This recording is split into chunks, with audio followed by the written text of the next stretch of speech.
My name is Maya Jenkins, and I am 32 years old. My ex-husband took everything from me: my car, my home, even my children. With only $80 in my pocket, I was forced to start over from nothing. Everyone thought I was finished, including him. But when an unexpected opportunity changed my life, the man who destroyed my world was the last person prepared for what came next. Before I continue this story, let me know where you are watching from in the comments below. Hit like and subscribe if you have ever had to stand up to a family who underestimated your worth. The heavy brass deadbolt clicked shut, with a sound that echoed like a gunshot over the pouring Atlanta rain. I stood on the front porch of the sprawling brick suburban home I had paid the mortgage on for 6 straight years. The freezing downpour soaked through my thin cotton jacket, instantly pasting my natural hair flat against my forehead. At my feet sat a cheap black plastic trash bag. It contained 3 pairs of sweatpants, 2 faded shirts, and a pair of worn-out sneakers. That was my entire life. That was everything I was allowed to take from the home I had built with my own 2 hands, an endless sacrifice. Through the decorative glass panels of the custom front door, I could see Darnell. My husband of 8 years stood in the warm, dry foyer. He wore a perfectly tailored charcoal gray suit. The very same suit I had bought for him to celebrate his promotion to retail executive vice president last month.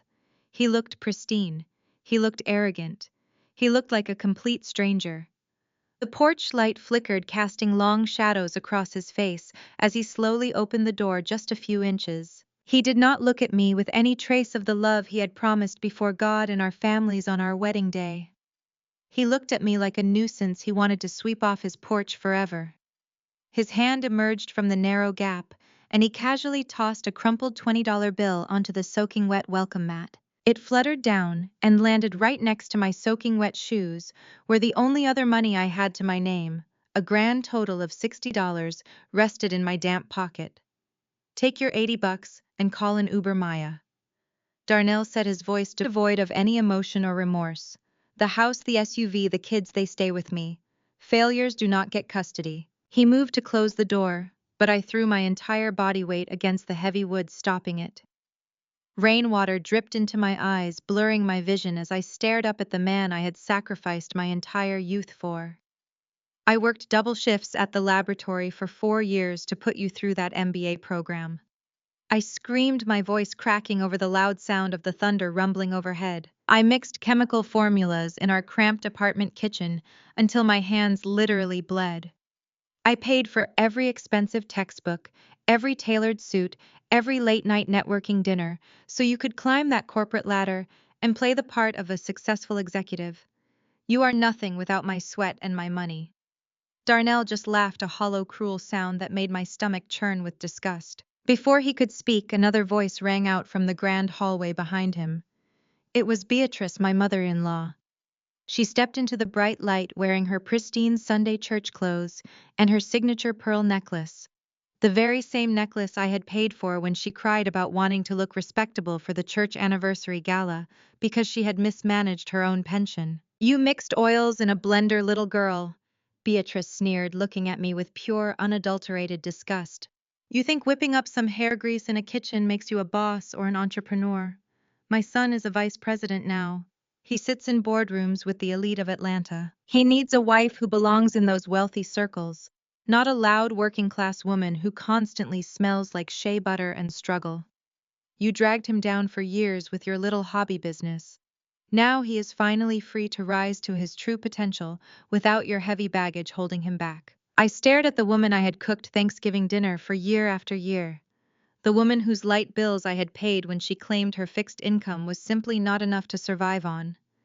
I had carried the financial weight of this entire family on my back, working day and night to build my cosmetic chemistry business, Crown and Glory. I had formulated natural hair care products specifically designed for Black women, pouring my heart and soul into every single bottle I produced, and this was my ultimate reward: being tossed out into a violent storm while they stood in the comfort and warmth of my hard work. I opened my mouth to respond to her vile words, but the humiliation was far from over. Tasha, my sister-in-law, stepped into the entryway right beside her mother. I looked down, and my heart shattered all over again. Tasha was wearing my custom red bottom heels, the shoes I had saved up for months to buy for my 30th birthday. The shoes I had only worn twice because I was always too busy working to go out. Keep your voice down, Maya, Tasha said, smirking as she adjusted her freshly pressed hair, a style she had paid for using my credit card just last week. You are disturbing the peace and quiet of our neighborhood. Chloe is upstairs right now reading Jordan and Aaliyah a bedtime story. They actually like her, you know. She bought them both brand new PS5 consoles and those exclusive Jordan sneakers they have been begging for instead of forcing them to do chores and read educational books all weekend like you always do. She knows how to properly treat them and give them the lifestyle they deserve. The mention of my children, Jordan and Aaliyah, felt like a physical knife twisting deep in my chest. My sweet 10-year-old boy and my beautiful 8-year-old girl. I remembered rocking them to sleep, making sure they had everything they needed. Darnell had spent the last 2 months slowly manipulating their innocent minds, showering them with extravagant gifts, bought with my business profits, and telling them terrible lies about how my long hours at the lab meant I did not love them. He had created a twisted narrative where he was the fun, generous parent, and I was the absent, strict villain who only cared about work. And now Chloe, his wealthy, 28-year-old coworker, his mistress, was upstairs playing mother to my precious children. Chloe Sterling came from massive generational wealth. She had never worked a hard day in her entire life, and she constantly looked down on anyone who had to earn their keep through honest labor. She was exactly the kind of shiny status symbol Darnell and Beatrice worshipped and craved. Darnell pushed Tasha aside roughly and glared at me with absolute hatred. You are a homeless, broke failure, Maya. You have no legal claim to anything in this house because you were too stupid and too trusting to put your name on the property deed when we bought it. You actually believed me when I said my corporate job offered better loan rates and it would be cheaper to keep your name off the paperwork. Now get off my property immediately before I call the cops and have you arrested for trespassing and harassment. The heavy wooden door slammed shut with a deafening thud. The deadbolt clicked once again, locking me out of my own life. I stood on the porch, shivering uncontrollably as the freezing rain soaked through to my bones. The intense anger inside me burned so hot I thought it might actually vaporize the raindrops landing on my skin. I did not scream anymore. I did not beg or plead for them to open the door. I slowly bent down and picked up the wet $20 bill from the soaked welcome mat. I smoothed the paper money out with my completely numb fingers. I needed to act fast, think strategically. Darnell thought he had won this war because he held the physical assets and the children, but he did not know I was the sole authorized signatory on the primary business account for Crown and Glory. I pulled my phone from my pocket, sheltering the screen from the heavy rain with my jacket. My hands shook violently as I opened my secure banking application. I just needed to freeze the business funds before he realized he could not access them without my approval. With that money, I would hire the best lawyer in Atlanta tomorrow, and I would fight him tooth and nail for my children and my company. The app slowly loaded. The bright screen illuminated my wet face in the darkness of the stormy night. I blinked repeatedly, trying to clear the rainwater from my eyes, because what I was seeing simply could not be real. A bold red notification popped up on the very center of my screen, demanding my attention. Alert. Transfer of $150,000 from Crown and Glory business checking to Darnell Jenkins' personal account, completed 45 minutes ago. I stared blankly at the massive zero balance displayed on the screen. He had somehow forged my digital authorization. He had drained every single penny I had meticulously saved for the upcoming company expansion. Darnell had not just taken my house, my car, and my children. He had completely robbed me blind, leaving me standing on a dark porch in the pouring rain with exactly $80 to my name and a pathetic trash bag full of old clothes. The rain continued to batter the screen of my phone as I stared at the zero balance. Darnell had not just locked me out in the storm, he had funded his legal war chest with my blood and sweat. Less than 48 hours later, I found myself sitting in the sterile, freezing chambers of the Fulton County Family Court. I wore a borrowed blazer that was slightly too tight across my shoulders, while Darnell sat at the petitioner table, looking like a magazine cover in a custom-tailored navy suit. Beside him sat a high-priced attorney, whose retainer alone probably cost more than my first laboratory setup. This man was paid for with my stolen $150,000. The lawyer cleared his throat and immediately launched into a character assassination so vicious it took my breath away.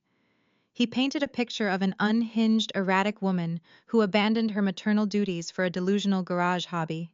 Your Honor, my client has been the sole stabilizing force in these children's lives, the attorney declared, his voice dripping with practiced concern. While Mr. Jenkins was securing an executive position and providing a stable environment, Mrs. Jenkins was exhibiting severe mental instability. She would lock herself in a hazardous makeshift laboratory for 16 hours a day, completely neglecting the emotional and physical needs of 10-year-old Jordan and 8-year-old Aaliyah. We are requesting an emergency restraining order and immediate full custody to protect the children from her erratic outbursts. I gripped the edge of the heavy wooden table, my knuckles turning white.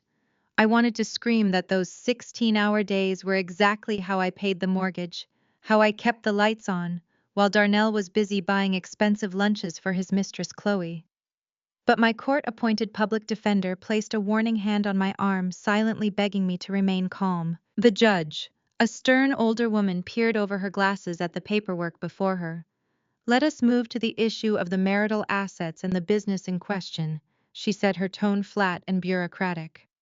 Mr. Jenkins claims sole ownership of the entity known as Crown and Glory. Darnell adjusted his expensive silk tie and nodded respectfully toward the bench. Yes, Your Honor. I built the brand from the ground up. His attorney smoothly slid a pristine leather-bound folder across the polished desk toward the judge. Inside were beautifully forged, limited liability company documents listing Darnell Jenkins as the sole founder, chief executive, and lead chemical formulator. They had backdated the paperwork utilizing a loophole in the corporate registry to erase my name entirely. The sheer audacity of the lie snapped the last thread of my self-control. I shoved my chair back, the wooden legs scraping violently against the linoleum floor.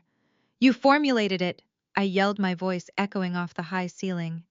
I pointed a shaking finger directly at Darnell, who maintained a chillingly serene expression. Darnell, you do not even know the difference between Jamaican black castor oil and jojoba oil. You do not even know the melting point of raw shea butter. You stole my physical formulation notebook right off the kitchen counter while I was asleep after a 14-hour shift. You stole the formulas I created with my own 2 hands. The judge slammed her wooden gavel down hard. Order in my courtroom. Mrs. Jenkins, you will restrain yourself, or I will have the bailiffs remove you immediately. I stood there, chest heaving, chest aching, as I looked at the man I had vowed to love, for better or worse. He looked back at me with a perfect mask of victimhood, shaking his head slowly, as if he pitied my supposed mental breakdown. The judge, blinded completely by his polished corporate presentation and my desperate, ragged appearance, jotted down a note that I knew would seal my fate. My public defender scrambled to regain some ground. Your Honor, we have a character witness who can testify to my client's dedication as a mother and her role as the primary financial provider. I called Jamal Robinson to the stand. My older brother Jamal walked through the heavy courtroom doors. He wore his best Sunday church suit, though it hung a little loose on his frame. Jamal was a blue-collar transit worker, a man who worked with his hands and prided himself on his fierce protection of his family. He took the oath and sat in the witness box, shooting me a reassuring glance that briefly warmed my freezing heart. Jamal spoke clearly about how I cooked every meal for Jordan and Aaliyah, how I was the one attending the parent-teacher conferences, how I built my cosmetic business from scratch to ensure those children would have college funds. For a brief moment, the truth hung in the air, undeniable and raw. Then Darnell's high-priced lawyer stood up, smoothing his suit jacket. He approached the witness box like a predator cornering prey. Mr. Robinson, you claim your sister is a responsible, stabilizing force. But let us talk about your own respectability and judgment, shall we? Is it not true that 3 years ago you were suspended from your transit job for a severe protocol violation involving an altercation? Jamal stiffened, his large hands gripping the railing of the witness box. That was a misunderstanding. A passenger was harassing a young woman on my bus, and I stepped in to protect her. The transit authority cleared me and reinstated my position completely. But there is a permanent mark on your public record detailing your aggressive and volatile behavior. The lawyer pressed, his voice rising in theatrical judgment. And you expect this court to believe your assessment of a stable household when you yourself have a documented history of violence. Is it possible, Mr. Robinson, that aggressive, erratic behavior simply runs in your family? Objection, my public defender said weakly. Overruled, the judge snapped. I watched in absolute horror as the lawyer ruthlessly cross-examined my brother, twisting a moment of genuine heroism into a smear campaign. He used every respectability politics trick in the book to paint Jamal as an uneducated, dangerous blue-collar worker whose testimony could not possibly be trusted over that of a polished retail executive like Darnell. Jamal stepped down from the stand, his face tight with humiliation and suppressed anger. He had come to save me, and Darnell had used his wealth to humiliate my brother on public record. The judge did not even hesitate when delivering her ruling. Based on the evidence presented and the concerning behavior exhibited in this very courtroom, I am granting emergency full custody to Darnell Jenkins. Mrs. Jenkins, you are barred from the marital residence, and you are ordered to stay 50 yards away from Crown and Glory headquarters. Temporary visitation will be reconsidered at the next hearing in 60 days. The gavel fell, sounding like a coffin slamming shut. 60 days, 60 days without seeing my babies. Darnell stood up, buttoning his jacket, and shot me one final victorious smirk before walking out of the courtroom, surrounded by his legal entourage. He had taken my house, my car, my children, and my dignity. That night, the torrential Atlanta rain continued to fall, mirroring the absolute devastation of my reality. I sat on a sagging mattress in a cheap, neon-lit motel on the outskirts of the city.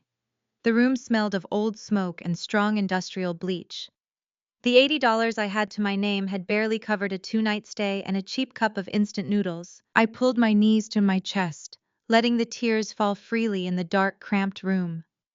The weight of the injustice threatened to crush my spirit entirely. Darnell had won. He had manipulated the legal system, exploited my dedication to our family, and walked away with everything I had built. Chloe was probably tucking my children into their beds right now, playing the role of the perfect, wealthy stepmother, while I sat in a roach-infested motel. But as the initial wave of despair washed over me, the anger returned, burning hotter and brighter than before.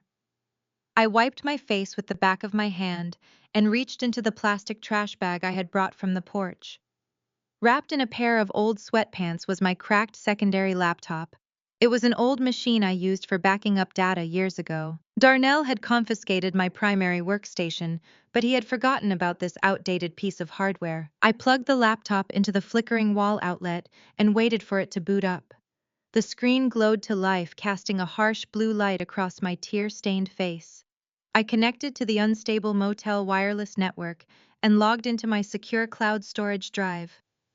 My heart pounded against my ribs as I navigated through the encrypted folders. Darnell had stolen the physical formulation notebook from the kitchen counter, assuming it held the golden key to the Crown and Glory empire. He thought he had outsmarted a woman he considered nothing more than a kitchen mixer. He believed he possessed the exact chemical compound that was currently generating thousands of five-star reviews from Black women across the country. I opened the main directory and clicked on the folder labeled Formulation Drafts. I scrolled down past the early experiments and the failed mixtures until I found the exact document that mirrored the physical notebook he had stolen. I opened the file and read the chemical breakdown line by line. I checked the preservative ratios, the emulsifying agents, and the thermal stability charts.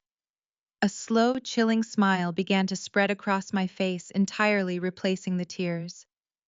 The cold, damp motel room suddenly felt like the command center of an impending war. Darnell, in his arrogant rush to steal my empire, had grabbed the notebook containing draft number 4. He had presented it to the judge. He had likely already sent it to the manufacturing plant to begin mass production under his newly established fraudulent LLC. He thought he had the final formula. He thought he had stolen the magic. But I was the chemist.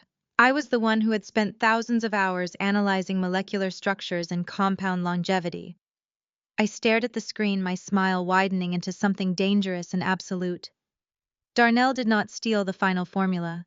He stole a highly unstable prototype. Draft number 4 was a ticking time bomb, and he had just strapped it directly to his own chest. The rain outside my motel window drummed a steady, relentless beat against the thin glass. I sat there in the silence, letting the glow of the laptop screen wash over me. Darnell Jenkins thought he could erase me. He thought he could strip me of my title as a mother and as a founder, leaving me with nothing but $80 and a shattered reputation. I underestimated the very foundation of who I was. I did not just stumble into creating $1 million brand by accident. I engineered it through sheer brilliance and unyielding perseverance. And now the man who mocked my intellect was about to learn a brutal lesson in cosmetic chemistry. I closed the laptop carefully, feeling the cool metal beneath my fingertips. The profound sense of helplessness that had crippled me in the courtroom completely evaporated. Tomorrow, I would use the remaining funds I possessed to secure a meeting with someone who understood intellectual property warfare better than anyone in Atlanta. Darnell had the stolen car, the stolen house, and my precious children under his roof for now. But I had the actual science, the true intellectual property, and the unshakable resolve of a mother who had been pushed too far. He wanted to play a high-stakes corporate game with my life. I was going to let him play it all the way to his own spectacular ruin. The countdown had officially begun, and Darnell was entirely oblivious to the absolute destruction waiting for him at the finish line. The $80 I had to my name vanished with terrifying speed. Between extending the motel room for one more night and buying a cheap prepaid phone to replace the one Darnell had undoubtedly disconnected, I was completely out of funds by the very next afternoon. I needed cash immediately. I walked 3 miles down the rain-slicked highway until I found a 24-hour diner glowing like a greasy beacon in the gray twilight. A faded help-wanted sign hung in the grease-stained window. I walked in, swallowed my pride, and begged the manager for a graveyard shift, starting that exact night. He took one look at my desperate eyes and handed me a stained brown apron. The transition from chief executive to late-night waitress was a brutal shock to the system. My feet throbbed inside my damp sneakers as I navigated the sticky linoleum floors, balancing heavy trays of scrambled eggs and black coffee. The diner was a haven for truck drivers, exhausted hospital workers, and the occasional late-night reveler. The air was thick with the smell of old frying oil and stale bleach. Every muscle in my body ached from the physical labor and the emotional trauma of the past 48 hours. But I pushed through the pain. I kept my head down, focusing entirely on the rhythmic mechanics of the job. I needed the tips. I needed to survive the night so I could execute my plan in the morning. At exactly 2 o'clock in the morning, the brass bell above the diner entrance chimed loudly, piercing through the low hum of the late-night crowd. I was wiping down a corner booth, my back to the door, when I heard a familiar, obnoxious laugh. I froze. The wet rag in my hand suddenly felt like a lead weight. I slowly turned my head and my heart instantly slammed against my ribcage. Darnell and Chloe were standing in the entryway, shaking off the light drizzle. They were completely overdressed for a roadside diner, clearly arriving straight from some elite Atlanta charity gala. Darnell wore a custom midnight blue tuxedo that fit his broad shoulders perfectly, while Chloe was draped in a clinging silver silk gown that pooled around her expensive heels. They looked wealthy, untouched by the harsh realities of the world, and completely out of place among the tired truck drivers and exhausted shift workers. But it was not their expensive clothes that made my blood boil. As Chloe turned her head to survey the dingy restaurant, the harsh fluorescent lights caught a brilliant flash of fire at her ears. She was wearing my diamond anniversary earrings. Darnell had bought those specific 2-carat emerald-cut diamonds for our 5th wedding anniversary. He had secured them with the first major dividend payout from Crown and Glory, my company, my hard work. And now those very same diamonds were swinging from the earlobes of the woman who had helped destroy my family. Darnell spotted me almost immediately. I saw the initial shock register in his eyes, quickly replaced by a dark, triumphant gleam. He leaned down and whispered something into Chloe's ear. She looked over at me, her perfectly painted red lips curling into a vicious sneer. They did not retreat. They did not show an ounce of shame. Instead, they deliberately walked straight toward the section of the diner I was currently assigned to serving. They slid into a booth right in the middle of my section. Darnell casually draped his tuxedo jacket over the vinyl seat, while Chloe placed her designer clutch on the table. I stood completely still for 3 seconds, fighting the overwhelming urge to lunge across the aisle and rip my diamonds right out of her ears. But I remembered the ticking time bomb of draft number 4. I remembered the ultimate goal. I took a deep, stabilizing breath, forced my face into a mask of absolute indifference, and walked over to their table. "Good morning," I said, my voice flat and mechanical. "Can I get you anything to drink?" Chloe looked me up and down, taking in my stained brown apron, my unstyled natural hair, and my exhausted eyes. She let out a sharp, condescending laugh that carried across the quiet diner. "Look at you, Maya," she sneered, leaning forward, resting her elbows on the sticky table. "You look absolutely pathetic. Darnell told me you were nothing but a glorified kitchen maid before he elevated you.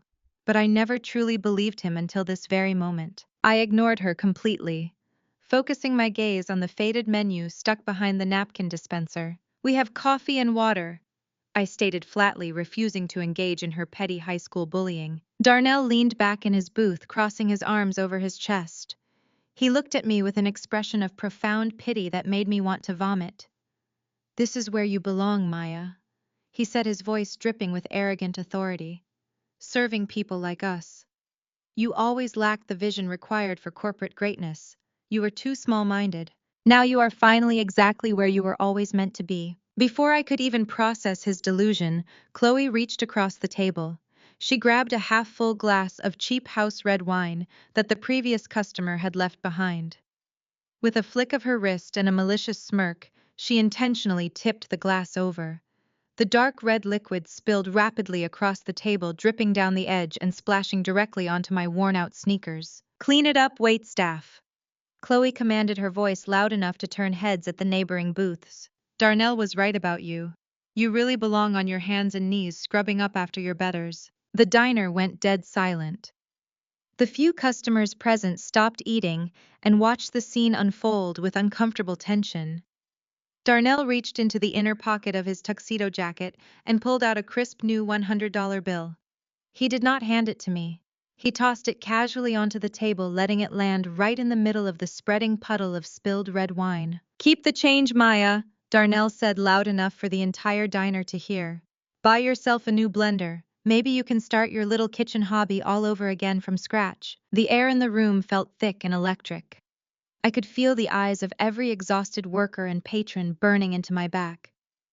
This was the moment Darnell and Chloe expected me to snap. They expected the angry black woman stereotype. They expected me to yell, to scream, to throw the coffee pot and get myself arrested for assault. They wanted me to prove the exact narrative Darnell had sold to the family court judge. They wanted me to validate my own destruction. I did not yell. I did not raise my voice a single decibel. I looked down at the spilled wine soaking into the crisp $100 bill. I felt a strange, absolute calm settle over my entire body, the static strike of a predator analyzing its prey. I slowly reached into the pocket of my apron and pulled out a clean white rag. I calmly and methodically wiped the spilled wine off the table, absorbing the dark liquid, until the surface was perfectly clean. I picked up the soaking wet $100 bill, holding it by the corner. I folded it neatly and slipped it directly into my front pocket. Then I stood up straight, squaring my shoulders. I looked dead into Darnell's eyes, locking his gaze with a terrifying intensity that made his triumphant smile falter for a fraction of a second. I did not look at Chloe at all, denying her the validation of my attention. "Thank you for your generous contribution to my empire, Darnell," I said, my voice low, smooth, and utterly devoid of fear. "Enjoy the wine." I turned on my heel and walked away. I did not look back. I walked straight into the back kitchen, leaving them sitting in the uncomfortable silence of a confrontation they had initiated, but utterly failed to win. I spent the remainder of my graveyard shift scrubbing dishes and counting down the minutes until sunrise. The wet $100 bill rested heavily in my pocket, a tangible piece of ammunition handed to me by the very enemy I was preparing to slaughter. At 6 o'clock in the morning, the sky over Atlanta finally began to lighten, turning from charcoal gray to a pale, bruised purple. My shift officially ended. I handed my stained apron back to the manager, washed my hands in the industrial sink, and walked out into the cool morning air. The rain had finally stopped, leaving the city streets slick and clean. I did not walk back to the dismal motel. I walked straight to the nearest busy intersection and hailed a bright yellow cab. I gave the driver an address located in the heart of the wealthy financial district. The ride cost me exactly $35 out of Darnell's wet $100 bill. The cab pulled up in front of a towering monolith of sleek blue glass and steel. I stepped out of the vehicle, completely ignoring the strange looks I received from the polished corporate executives rushing past me on the sidewalk. I was still wearing my damp sneakers and my faded sweatpants, but my posture was rigid and unyielding. I walked through the revolving glass doors across the pristine marble lobby and straight into the private elevator bank. I pressed the button for the 42nd floor. The doors opened to a stunning reception area decorated in minimalist white and silver. This was the headquarters of Valerie Thompson. She was widely known as the most ruthless predatory intellectual property attorney in the entire state of Georgia. She was a woman who dismantled corporate giants for sport, and I had done her a massive, undeniable favor 3 years ago by providing the precise chemical analysis she needed to win a landmark pharmaceutical lawsuit. She owed me. I bypassed the receptionist entirely and pushed open the heavy frosted glass door to Valerie's private corner office. Valerie sat behind a massive desk of reclaimed walnut, looking impeccable in a sharp white power suit. She looked up from her documents, her sharp eyes taking in my disheveled appearance without a single ounce of judgment. "Valerie," I said, my voice steady. "Darnell took the house. I took the kids. He drained the accounts and he filed fraudulent LLC documents to steal crown and glory." Valerie did not gasp. She did not offer useless sympathy. She slowly closed the file she was reading and steepled her manicured fingers, resting her chin on her hands. A dangerous, predatory smile touched the corners of her mouth. She reached into the deep bottom drawer of her desk and pulled out a thick, heavy leather-bound portfolio. She placed it deliberately on the center of her desk and slid it smoothly across the polished wood toward me. "They took an empty LLC, Maya," Valerie said, her voice vibrating with lethal anticipation. "They stole a hollow shell and a defective draft. They have absolutely no idea what we locked inside the blind trust 2 years ago." I placed my hand flat on the cool leather of the portfolio. Valerie slid toward me, feeling the heavy weight of the legal ammunition I had carefully hidden away. While Darnell was busy playing executive and showing off his leased luxury cars to his golf buddies, I had been preparing for the worst-case scenario. I had known deep down that a man who resented my success would eventually try to claim it as his own. Valerie opened the portfolio, revealing the pristine watermarked documents inside. These papers were the culmination of my actual genius. When I first synthesized the revolutionary stabilizing compound that made Crown and Glory products so effective, I immediately brought the data to Valerie. Under her strict legal guidance, we had filed the true foundational patents, not under my name, and certainly not under Darnell's, but under an impenetrable blind trust. The LLC Darnell had just fraudulently claimed in front of that family court judge was nothing more than a marketing shell. It was a glorified checking account and a brand logo. It held absolutely zero ownership of the actual chemical patents. "Darnell thinks he is a mastermind," Valerie continued, tapping her pen against the desk. "He thinks his tailored suits and his aggressive courtroom tactics have secured him a multi-million-dollar cosmetic empire. But he is trying to drive a high-performance vehicle without the engine. The moment he attempts to mass-produce that defective draft number 4, he submitted to the court, the formula will completely destabilize." I nodded, sinking into the plush leather chair opposite her desk. The physical exhaustion of the graveyard shift was finally catching up to me, but my mind was firing on all cylinders. "He is already negotiating a buyout with Lumiere Cosmetics," I told her, recalling a hushed phone call I had overheard Darnell making last week. "He wants to sell the entire brand and cash out before anyone realizes he does not possess the scientific knowledge to maintain the product line." Valerie's predatory smile widened, revealing perfect white teeth. "Oh, this is going to be exceptionally beautiful," she murmured, her eyes gleaming with the thrill of impending corporate slaughter.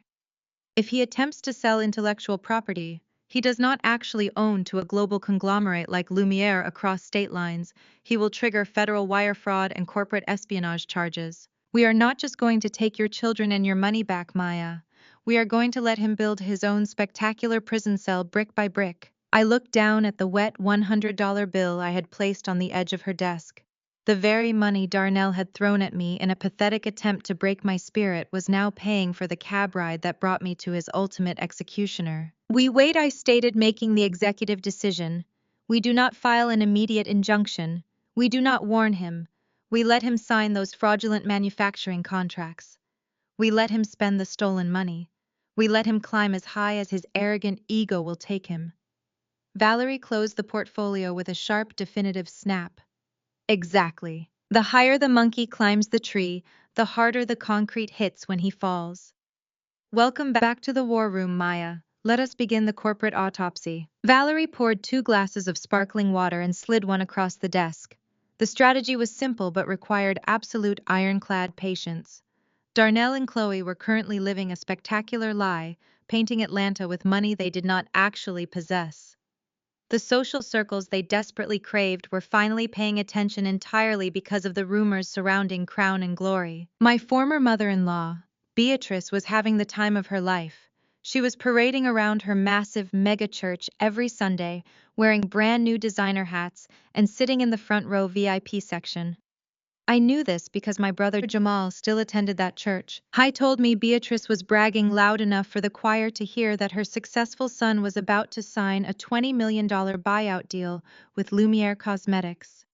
She told the entire congregation that her son was a genius formulator who had finally dropped his deadweight wife to step into his divine season of prosperity. Tasha was just as obnoxious. My sister-in-law was posting daily videos on her social media flaunting shopping bags and driving a luxury car Darnell had leased for her. Her videos were filled with subliminal shade directed squarely at me. She would stare into her phone camera, adjusting her newly purchased hair extensions, and tell her followers how bitter broke exes always try to hold back successful men. She boasted about generational family wealth, completely ignoring the fact that just 6 months ago I had paid her overdue electric bill so she would not sit in the dark. They were entirely drunk on the illusion of my success, claiming it as their own birthright. I sat in Valerie's office watching the traffic move silently on the street far below. My instinct was to file an injunction immediately to tear down their fake empire before they could spend another dime. But Valerie shook her head, leaning back in her leather chair. "Let him fly high," Valerie said, her voice deadly calm. "If we sue him now, we just get a messy divorce settlement and a brand caught in legal limbo. We let him sign those acquisition papers. We let him leverage everything he owns against a formula he does not understand. The higher he climbs, the harder the concrete hits when gravity finally takes over. To survive the wait." Valerie did something I never expected. She personally provided me with a private, unrestricted loan from her own capital fund. It was enough money to secure a small, discreet commercial space on the industrial outskirts of the city. I silently rented an underground concrete laboratory out of sight from Darnell's corporate spies. I bought used but functional mixing equipment, sanitized every inch of the space, and went to work. This was where the true magic happened. Free from Darnell's constant belittling comments and the suffocating atmosphere of my old kitchen, I began mixing the true perfected formula. This was the chemical structure I had locked inside the blind trust, the formula that actually stabilized the volatile raw ingredients. I poured the rich golden liquids into sleek matte black bottles. I built a completely new, untraceable brand name from the ground up. I called it Aura Noire. It represented stepping out of the shadows and claiming my own power. I worked 18-hour days, sleeping on a cot in the corner of the lab, fueled by pure determination and the vision of my children's faces. While I was building, Darnell was busy trying to erase my existence. He wanted to sever all ties to my past, and he was ruthless about it. He used his new corporate influence and the massive weight of the impending Lumiere deal to target my family. One rainy afternoon, my phone vibrated on the stainless steel lab table. It was Jamal. His voice sounded heavy and defeated. "Maya, they fired me," Jamal said, the heartbreak evident in every syllable. He had worked for the City Transit Authority for 10 years, climbing his way up the union ladder to become a shift supervisor. He loved his job and he needed the pension. I wiped my gloved hands on a towel, my heart dropping. "What happened, Jamal?" I asked. "How could they just fire you?" He let out a shaky breath. "Darnell called the regional director. He claimed I was harassing his family and threatening his new corporate partners. He used that old transit infraction, the one his lawyer brought up in family court, to paint me as a violent risk to public safety. Darnell told them if they kept me on the payroll, he would make sure the Lumiere executives pulled their local investments from the city development fund. The city caved, Maya. They handed me a cardboard box and escorted me out of the depot an hour ago. Tears pricked my eyes. Darnell was not just satisfied with destroying my life, he was systematically dismantling the lives of anyone who stood by me. He wanted to leave me completely isolated with no support system and no allies. I am so sorry, Jamal, I whispered, my voice cracking. I will fix this. I promise you I will fix this. Jamal stopped me before I could spiral into guilt. Do not you dare apologize, Maya, he said, his voice suddenly growing firm and resolute. Darnell did this because he is terrified of you. He knows he is standing on a house of cards, and he is trying to remove the wind. Do not stop fighting. Do not let him win. You stay in that lab and you finish what you started. I will find another job. I will survive. You just make sure that when he falls, he never gets back up. His words poured fresh gasoline on the fire burning inside my chest. I hung up the phone and looked around my underground sanctuary. Row upon row of perfectly formulated Aura Noir bottles stood at attention, like a silent army waiting for my command. Darnell had officially crossed the line from a bitter divorce to total warfare. He had targeted my brother. He had corrupted my children. He had humiliated me in public. The time for waiting was rapidly drawing to a spectacular close. 2 weeks passed in a blur of chemical synthesis and quiet strategic planning with Valerie. Darnell was officially moving forward with the Lumiere Cosmetics acquisition. The business journals were already leaking rumors about the historic $20 million payout. Darnell was giving interviews to local magazines talking about his innovative genius and his relentless pursuit of excellence. I was posing for photographs in his expensive suits, standing in front of my old laboratory equipment. I was in the middle of mixing a large master batch of Aura Noir, carefully measuring the temperature of the stabilizing agents, when my burner phone suddenly rang. It was an unrecognized out-of-state number. I lowered the heat on the mixing vat, pulled off my protective goggles, and answered the call. Miss Jenkins, a crisp, authoritative male voice spoke through the speaker. My name is Arthur Vance. I am the Vice President of Acquisitions at Lumiere Cosmetics. I stood perfectly still, the hum of the laboratory equipment fading into the background. Yes, Mr. Vance, I said, keeping my tone professional and neutral. How can I help you? There was a brief pause on the line, a heavy silence filled with corporate anxiety. I am calling you off the record, Miss Jenkins. Your ex-husband Darnell is currently in our boardroom offering us the complete buyout of Crown and Glory. He claims to have the proprietary rights and the comprehensive understanding of the chemical formulations. However, our internal laboratory technicians have been running stress tests on the physical chemical samples he provided. We are observing some highly concerning data. Arthur Vance cleared his throat, sounding deeply unsettled. The emulsion process is breaking down under standard ultraviolet light exposure. The pH balance is fluctuating wildly.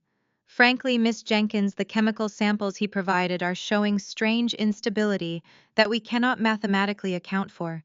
Mr. Jenkins cannot explain the molecular failure. He directed us to contact you, stating you were merely a former lab assistant who might have mislabeled a batch during your departure. I looked down at the pristine, perfectly balanced beaker of Aura Noir resting on my stainless steel table, the golden liquid caught overhead light reflecting pure, unadulterated perfection. I pictured Darnell sweating in the boardroom surrounded by executives, realizing his stolen crown was melting into dark, toxic sludge. He had stolen draft number 4 exactly as I had predicted. The 90-day degradation cycle was finally kicking in. I smiled. It was a cold smile that reached my eyes. A profound sense of vindication settled deep in my bones. Miss Jenkins, your ex-husband is offering us Crown and Glory. But the chemical samples he provided are showing strange instability. That is because he brought you a ticking time bomb, sir. I disconnected the call before Arthur Vance could ask another panicked question. The silence in my underground laboratory felt incredibly sweet. But the war was not over yet. Less than 2 hours later, my burner phone buzzed again. This time it was a text message from Darnell. It was a sterile, commanding demand to meet him at an upscale artisan coffee shop in Buckhead at 3 o'clock. The message came with the cruel addendum stating he was bringing Jordan and Aaliyah. If I wanted to see my own children, I had to be exactly on time and alone. My heart hammered against my ribs. I had not seen my babies in 32 excruciating days. I stripped off my protective gloves, washed the chemical residue from my hands, and changed into a clean but simple outfit. I did not want to look desperate, but I also refused to look like I was competing with Chloe's stolen wealth. I arrived at the coffee shop 10 minutes early. It was a pretentious glass-walled building filled with lush green plants and people conducting high-level business meetings over $10 lattes. I stood near the back corner, keeping my eyes locked on the front door. At exactly 3 o'clock, a massive black luxury SUV pulled up to the curb. Darnell stepped out first, wearing a light gray custom suit that screamed corporate arrogance. Then the back doors opened. My breath caught in my throat. Jordan and Aaliyah stepped onto the sidewalk. They did not look like the carefree children who used to help me stick shipping labels on boxes in our old living room. They were dressed in stiff, uncomfortable designer clothing. Jordan wore a miniaturized version of a high-end streetwear outfit with heavy chain necklaces that looked ridiculous on a 10-year-old boy. Aaliyah was squeezed into a stiff designer dress and shoes she could barely walk in. Her beautiful natural hair had been painfully pulled back and sprayed with heavy chemicals. They looked like expensive little dolls completely stripped of their actual childhoods. Chloe had clearly dressed them using my children as living props to flaunt the wealth Darnell had stolen from me. As they walked through the glass doors, I stepped forward, my arms aching to hold them. Jordan, Ali, I called out, my voice trembling with desperate love. They looked at me, but their eyes held a chilling distance. There was no joyful running, no tight hugs. They stood rigidly behind Darnell, looking at my plain clothes and my tired face. Darnell placed a heavy hand on Jordan's shoulder. "Go ahead, son. Tell your mother what Chloe bought you yesterday," Darnell prompted, his voice dripping with condescension. Jordan looked down at his expensive shoes. "Chloe bought us tickets to Disney World," he mumbled, his voice completely devoid of actual excitement. "And she bought me the virtual reality gaming system I wanted." Alia clutched a brand new designer handbag that was entirely too big for an 8-year-old. "Chloe lets us eat ice cream for dinner," Aaliyah added softly, looking away from my eyes. "She says we never have to do homework on weekends anymore because we are rich now." My heart physically ached. They were being actively corrupted, poisoned by empty promises and endless toys. Darnell and Chloe were using pure, unadulterated materialism to buy their affection and erase me from their minds. Darnell smirked, gesturing for the children to sit at a nearby table while he stepped toward me. He guided me to a secluded booth far enough away that the kids could not hear us, but close enough that I could see their sad, confused faces. Darnell sat across from me, signaling a waiter to bring him a sparkling water. He did not ask if I wanted anything. He simply reached into the inner pocket of his suit jacket and pulled out a thick stack of legal documents. I tossed them onto the polished wooden table with a heavy thud. I looked down at the thick stack of paper. The front page bore the logo of his expensive law firm. "What is this, Darnell?" I asked, keeping my voice completely steady despite the rage boiling in my veins. "This is your reality check," Maya, Darnell stated, leaning back and adjusting his expensive silk tie. "I am tired of playing games with you. I am tired of you lurking around the edges of my success, trying to find a way to claw back the empire I built." I picked up the first page and scanned the dense legal jargon. It was a comprehensive waiver. "Sign away your rights to alimony and any future claims to crown and glory," Darnell said, his tone sharp and uncompromising. "Relinquish all financial claims to the brand, the manufacturing rights, and the pending Lumiere Cosmetics acquisition. You sign this document right now, and I will let you see the kids every other weekend. I will stop my lawyers from permanently revoking your maternal rights." I stared at him in utter disbelief. "You are trying to blackmail me, using our own children as leverage." "Leverage," I whispered, leaning forward across the table. "You think you can buy my life away with supervised visitation?" Darnell leaned in close, his face contorting into a mask of pure ruthless ambition. "Refuse, and with my new $20 million Lumiere deal, I will bury you in court until they turn 18. I have unlimited funds, Maya. I will drag out the custody hearings for the next 10 years. I will hire a team of psychologists to testify that your living conditions are unfit. I will make sure Jordan and Aaliyah forget your name completely.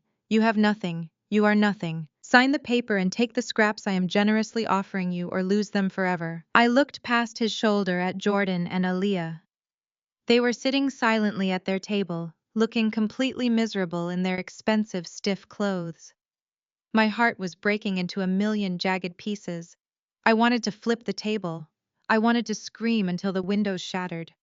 But a true queen does not throw a tantrum when her kingdom is under siege. She strategizes. I knew I had to secure their future. I knew I had to play his game just long enough to let his own arrogance destroy him entirely. Darnell thought he was holding all the cards, but he was legally blind to the trap I had already set. I slowly reached into my worn leather purse. I bypassed the standard blue ballpoint pen sitting at the top and dug deeper. My fingers brushed against the smooth metal casing of a specialized tool I always carried with me from my laboratory days. It was a high-grade thermal friction pen. The ink it produced looked exactly like standard black permanent ink, but it possessed a very unique chemical property. The chemical bonds of the ink were designed to completely break down and erase when exposed to a specific level of heat. I pulled the pen out, clicking the top with my thumb. "You are making a massive mistake, Darnell," I said, my voice dropping to a dangerous whisper. "You think this piece of paper protects you. You think a signature erases the truth of what you did." Darnell rolled his eyes, tapping his finger impatiently against the signature line of the legal document. "Just sign the damn paper, Maya. Stop trying to sound profound. You lost. Accept it and move on with your pathetic life." I did not argue anymore.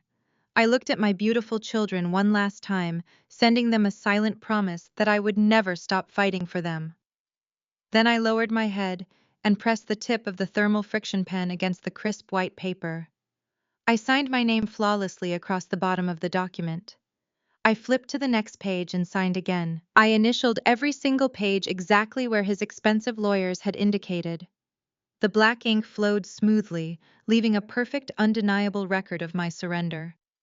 I handed the pen back to Darnell, turning the thick stack of documents around so they faced him. Darnell snatched the paper from the table, instantly victorious. A massive grin broke across his face. He quickly checked the signatures, ensuring every single line was filled. "You finally did one smart thing in your life, Maya," he sneered, standing up from the booth and buttoning his suit jacket. "I will have my legal team file this with the court tomorrow morning. You will get your visitation schedule in the mail. Do not ever try to contact my company or my investors again." He turned his back on me and started walking toward the table where Jordan and Aaliyah were waiting. He was so incredibly arrogant, so blinded by his own perceived victory, that he did not even realize the ground beneath his feet was already crumbling. He was completely unaware that the very ink securing his supposed empire was scientifically designed to disappear into thin air. I had wagered his entire life on stolen property, and he had lost before he even began playing. His downfall was now chemically guaranteed. I stood up from the booth, smoothing down my simple shirt. I walked up right behind him, my voice cutting through the ambient noise of the coffee shop like a sharpened blade. "Check the expiration date on your inventory, Darnell," I whispered directly into his ear. Darnell froze mid-step. His shoulders stiffened beneath his expensive jacket. He did not turn around, but I could see the sudden rigid tension in his neck. "Draft number 4 degrades in exactly 90 days," I said, speaking the absolute chemical truth. "It is highly unstable, it turns highly acidic, and you just shipped thousands of units to innocent women all across the country." Darnell stood perfectly still for 3 agonizing seconds. Then he aggressively shook his head, as if physically trying to dislodge my words from his brain. He let out a harsh, dismissive scoff. "You are bluffing," he muttered, grabbing Jordan's hand and pulling Aaliyah up from her chair by her shoulder. "You are just a bitter, broke ex-wife trying to scare me. You have nothing left, Maya." He did not look back as he marched my children out of the coffee shop, pushing them through the heavy glass doors, and back out into the humid Atlanta afternoon. I watched the luxury SUV pull away from the curb, merging into the heavy city traffic. I stood alone in the upscale coffee shop, feeling the comforting weight of the thermal friction pens still resting in my pocket. I knew exactly what would happen when his lawyers put those documents through the high-speed heated scanner at the courthouse tomorrow morning. Every single signature would completely vanish, leaving him with a stack of blank, useless paper. But that was only the beginning of his nightmare. The 90-day expiration clock on draft number 4 had already struck zero. Now it was just a matter of hours until the viral disaster officially detonated. The dawn of the 90th day broke over Atlanta with deceptive calm. I sat alone in my underground laboratory staring at the monitors tracking the online analytics for Crown and Glory. Darnell had pushed his stolen inventory hard. He had bypassed standard quality assurance testing, entirely blinded by the massive purchase orders from national retail chains. He had flooded the market with tens of thousands of sleek black bottles, completely unaware that he had just distributed a highly volatile acid directly into the homes of unsuspecting women. At precisely 8 o'clock in the morning, the digital dam broke. The first video appeared on a popular social media platform posted by a young college student. She was crying uncontrollably, her hands trembling as she held up a large clump of her own hair. Her scalp was bright red and blistering. She pointed the camera at a half-empty bottle of Crown and Glory resting on her bathroom sink. Within 20 minutes, a second video surfaced, then a dozen more.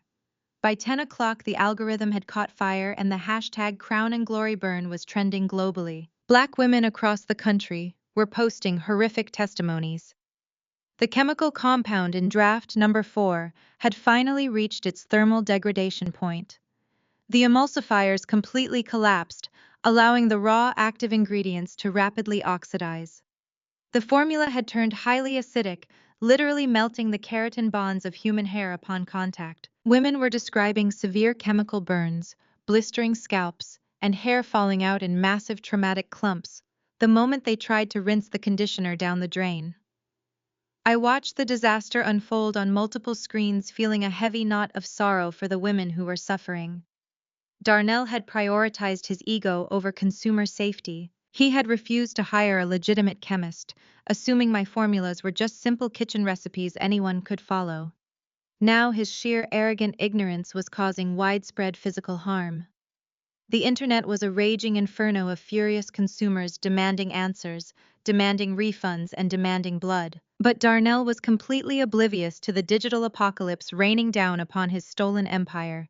He was too busy funding his mother's delusions of grandeur. It was Sunday morning, and Beatrice was currently hosting her lavish annual women's empowerment brunch at the sprawling megachurch downtown. She had rented out the entire fellowship hall, sparing absolutely no expense.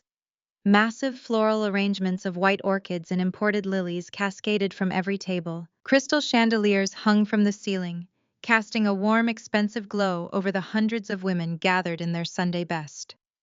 Waiters in crisp uniforms circulated with silver trays of mimosas and gourmet pastries. Beatrice stood at the center of it all, wearing a custom-tailored lavender suit and a matching wide-brimmed hat that completely blocked the view of the women sitting behind her. She was holding court, basking in the adoration of the congregation. She had spent the entire morning loudly testifying about how the Lord had blessed her son Darnell with incredible corporate prosperity. She told everyone who would listen that Darnell was single-handedly funding this entire extravagant event as a testament to his newly acquired generational wealth. Tasha was right beside her, acting as the official family videographer. My former sister-in-law was pacing the perimeter of the room, shoving her phone camera into the faces of the church elders. She was broadcasting the event live to her followers, loudly bragging about her brother's immense success. She made sure to repeatedly emphasize that Darnell was stepping into a new season of abundance now that he was no longer held back by negative, bitter energy, clearly referencing me. They were completely intoxicated by the illusion of their own superiority, celebrating a victory funded entirely by my stolen intellectual property. They had no idea the ground beneath their designer heels was already crumbling. I pulled my car into the crowded church parking lot, turning off the engine. I checked my reflection in the rearview mirror. I wore a simple black tailored dress and absolutely no jewelry. I did not need diamonds to project power. I walked through the heavy wooden doors of the fellowship hall, stepping into the warm, fragrant air of the extravagant brunch. The room was buzzing with excited chatter, and the soft clinking of silverware against fine china. I moved quietly, keeping my footsteps light against the polished hardwood floor. I bypassed the crowded reception tables and walked straight to the back row of pews, sitting down quietly in the shadows. I watched Beatrice strut up the steps to the main podium, adjusting the microphone with a dramatic flourish. She took a deep breath, preparing to deliver her keynote address on faith and financial elevation. As she looked out over the crowd of smiling faces, her gaze swept past the front rows and landed directly on the back pew. She saw me sitting there perfectly still and utterly unbothered. Beatrice stopped dead. Her mouth hung open slightly, and her perfectly manicured hands gripped the edges of the wooden podium. The confident glow vanished from her face, instantly replaced by a mask of furious indignation. The entire room seemed to hold its collective breath as the congregation followed her gaze, turning in their seats to see what had caused the grand matriarch to lose her composure. Beatrice tapped the microphone, her voice echoing sharply across the silent hall. "Ushers." Beatrice commanded her tone, dropping its warm, theatrical cadence and becoming harsh and authoritative. "We have an uninvited guest attempting to disrupt our fellowship. Please remove this woman immediately. This is a private event funded by my son, and we will not tolerate any bitter interruptions trying to steal our joy." Two large men wearing matching dark suits stepped out from the side aisles, moving purposefully toward the back row. Tasha immediately spun around, pointing her phone camera directly at me, clearly hoping to capture a humiliating viral moment of her former sister-in-law being forcefully dragged out of a church brunch. The congregation watched in hushed, scandalized silence, expecting me to shrink away in shame. I did not shrink. I stood up slowly, smoothing the fabric of my black dress.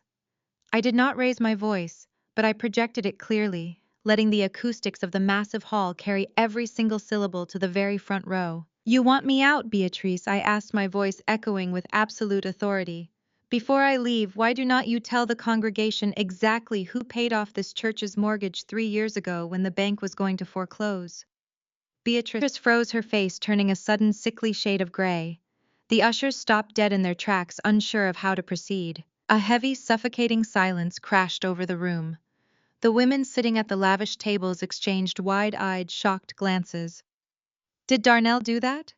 I challenged, taking a slow, deliberate step forward into the light. "Did your genius son write that $500,000 check to save this sanctuary? Or did the girl who smells like shea butter hand you the check directly in the pastor's private office?" The church went dead silent. You could have heard a pin drop on the hardwood floor.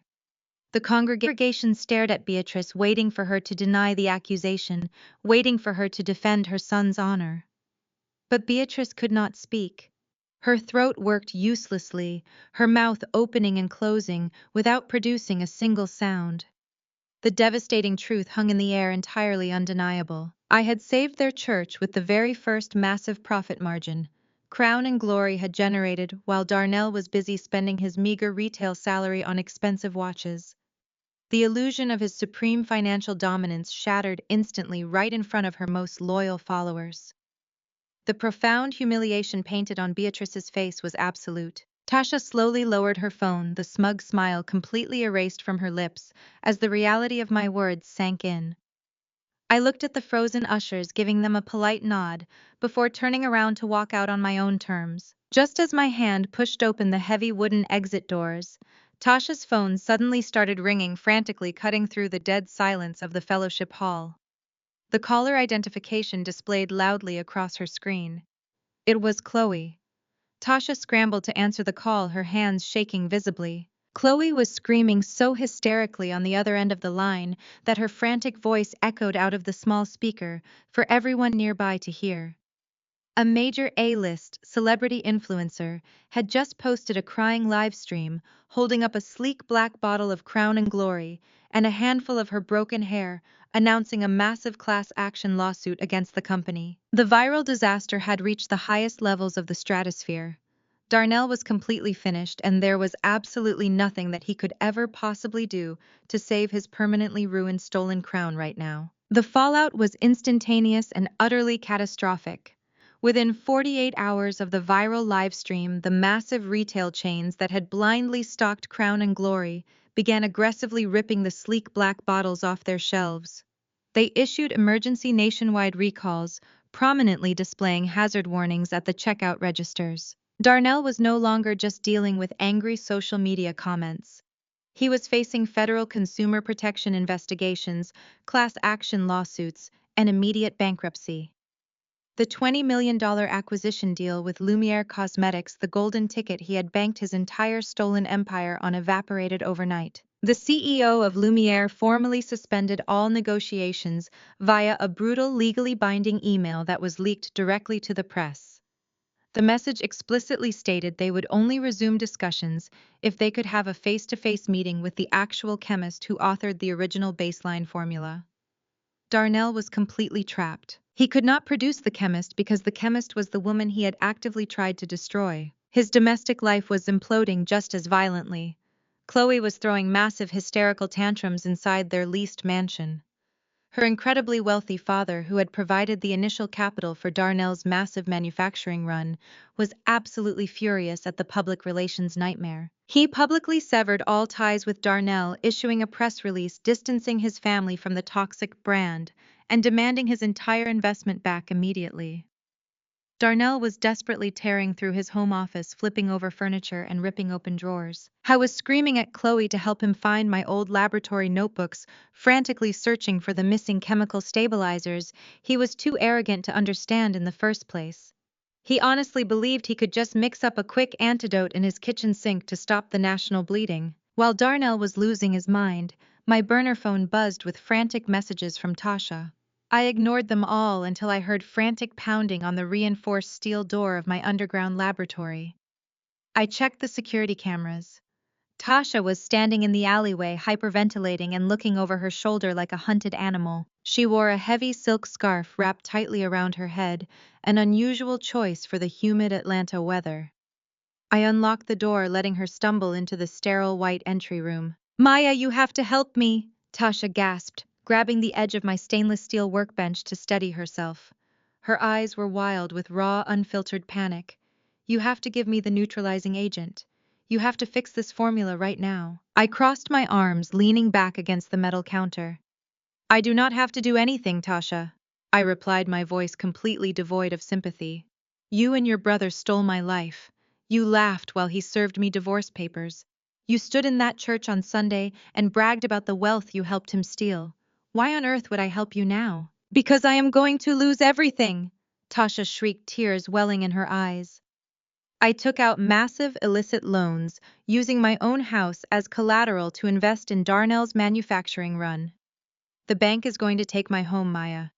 The investors are threatening me, but that is not even the worst part." She reached up with trembling fingers and slowly unwrapped the heavy silk scarf from her head. I felt a momentary flicker of shock. Tasha's beautiful thick hair was completely decimated. The edges were entirely gone, revealing angry red chemical burns blistering across her scalp. Massive, jagged, bald patches covered the crown of her head, where the acidic formula had literally melted the hair follicles right down to the root. She had been secretly using draft number 4, trying to accelerate her own hair growth to look better on camera. "It is burning me," Tasha sobbed, scratching frantically at her inflamed scalp. "It burns constantly and it will not stop falling out."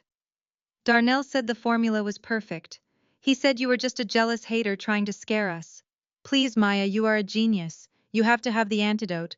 I will give you anything you want." I reached into the top drawer of my workstation and pulled out a small silver hand mirror. I placed it gently on the stainless steel counter, pushing it toward her. "Look at yourself," I commanded softly.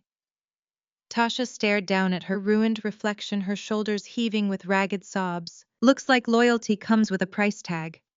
"Tasha," I said, my voice dropping to a sharp whisper, "you blindly trusted a man who steals for a living. You financed a lie. There is no antidote for acid burns, Tasha. The damage is permanent. You are going to have to shave your head completely and pray the follicles eventually recover in a few years. Now get out of my lab before I call the police for trespassing." Tasha stumbled backward, clutching the scarf to her chest. She turned and ran out the heavy steel door, slamming shut behind her. The silence in the lab felt incredibly vindicating, but I knew Darnell was not finished. A cornered rat is always the most dangerous. Less than 4 hours later, Darnell realized I was never going to respond to his frantic emails or calls. He recognized that I held the absolute key to his salvation, and he resorted to his only remaining tactic: pure intimidation. He drove across town to the community center where my colleague Jamal managed the local youth outreach program. Jamal had been my steadfast ally, helping me secure the raw materials to build my new legitimate brand, Aura Noir. Darnell knew Jamal was essential to my operation. I was sitting in my car across the street watching the community center entrance when Darnell pulled up. His luxury vehicle was gone, recently repossessed by the furious leasing company. He was driving a dented rental car. He stormed out of the vehicle, his suit wrinkled and his tie askew, marching aggressively toward Jamal, who was organizing sports equipment near the front doors. "Listen to me very carefully, you pathetic loser," Darnell snarled, stepping directly into Jamal's personal space. "You are going to call Maya right now and tell her to hand over the proprietary stabilization protocols for the Crown and Glory formula." Jamal stood his ground, calmly holding a basketball. "I do not work for you, Darnell, and I do not take orders from thieves. Walk away before I call security." Darnell laughed, a harsh, desperate sound. "You think you are safe, Jamal? You think you can help my crazy ex-wife ruin my empire and just walk away? I know about the grants you receive for this community center. I have high-powered lawyers on retainer. I will have them invent a massive embezzlement lawsuit against you.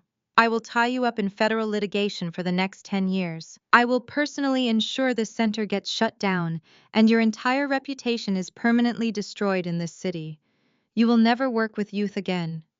You get Maya to give me the real formula quietly, so I can fix this Lumiere deal, or I ruin your life forever." Jamal did not flinch, but I could see the subtle tension in his jaw. Darnell was fighting dirty, using innocent community programs as leverage. It was time to end the game entirely. I stepped out of the shadows from behind the brick pillar near the entrance doors, holding a thick, heavy manila envelope in my right hand. I walked slowly down the concrete steps, the sharp clicking of my heels causing Darnell to spin around in surprise. The arrogant sneer on his face instantly faltered as he took in my calm, composed demeanor. I did not stop walking until I was standing directly between him and Jamal. I did not look at Darnell. I walked right past him and approached his dented rental car parked at the curb. I dropped the heavy manila envelope squarely onto the hood of his vehicle. It landed with a definitive, authoritative thud. Darnell stared at the envelope and then back at me, his eyes wide with a mixture of rage and panic. "What is this, Maya?" he demanded, his voice cracking slightly. "What kind of trick are you playing now?" I turned to face him. "That envelope contains your emails begging for help and your written admission that you do not know how the formula works. I forwarded everything directly to the CEO of Lumiere Cosmetics. I included a complete chemical breakdown of your volatile acid. I also sent them a VIP invitation to the press launch of Aura Noir. They are very eager to meet the actual chemist." Darnell leaned against his rental car, his face drained of color as the reality of his ruined empire set in.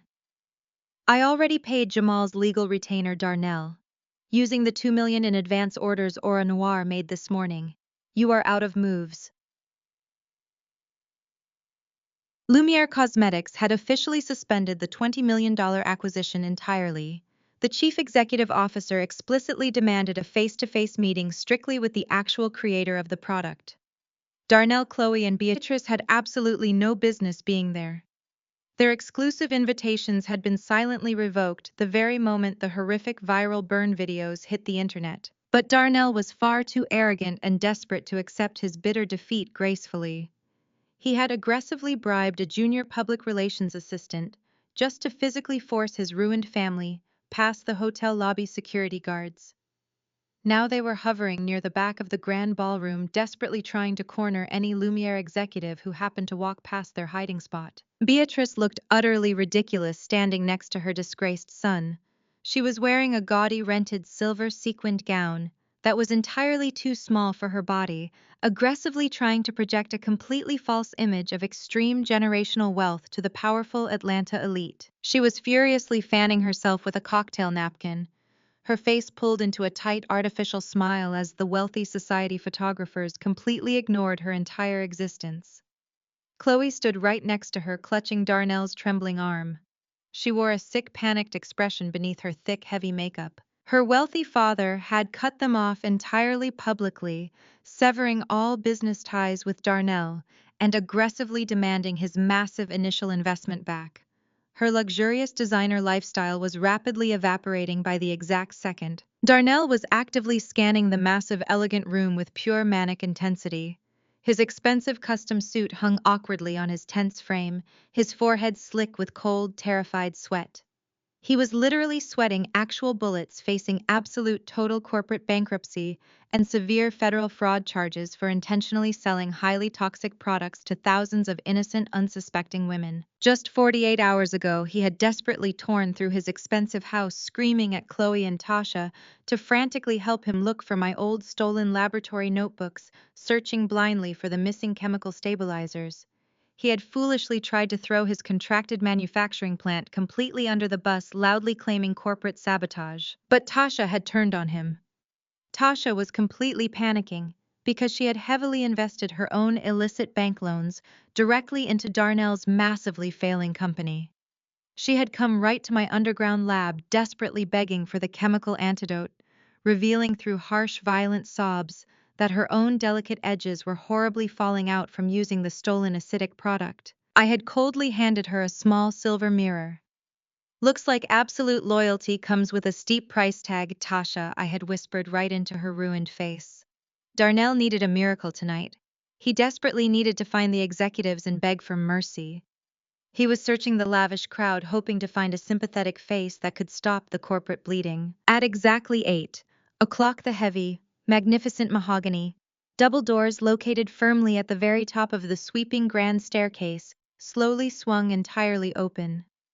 The soft ambient string quartet music playing beautifully in the background seemed to completely falter for a tiny fraction of a brief second, as the collective curious gaze of the entire packed ballroom instantly shifted directly upward. Maya walks in. I stood beautifully at the very top of the elegant stairs, looking absolutely breathtaking. I was no longer the incredibly exhausted, neglected wife, quietly hiding in stained, baggy sweatpants. I wore an immaculate, extremely tailored, brilliant emerald green power suit that fit my body with absolute devastating precision. The incredibly deep, rich, jewel-tone fabric contrasted absolutely perfectly against my glowing skin. My beautiful natural hair was styled flawlessly into an incredibly intricate, commanding crown. I walked slowly forward, displaying the steady, cold, predatory grace of a fierce woman who held every single powerful winning card tightly in her manicured hands. I was absolutely not walking alone. Walking intimately close right beside me was Valerie Thompson, the notoriously brilliant, legendary venture capitalist. And proudly walking firmly on my other side, displaying total immense respect, was the powerful chief executive officer of Lumiere Cosmetics himself. The three of us began deliberately descending the magnificent grand staircase, moving together in totally synchronized absolute corporate power. Excited, shocked whispers instantly erupted fiercely across the entire sprawling ballroom. The aggressive society photographers, who had previously completely ignored Beatrice, suddenly rushed violently forward, their massive camera flashes brightly illuminating the ornate staircase exactly like a fierce, rolling thunderstorm. They excitedly clamored for clear, unobstructed shots, recognizing the pure, immense gravity of the powerful billionaire company I was currently keeping. I kept my chin perfectly level, allowing the brilliant, blinding, flashing lights to wash beautifully over me.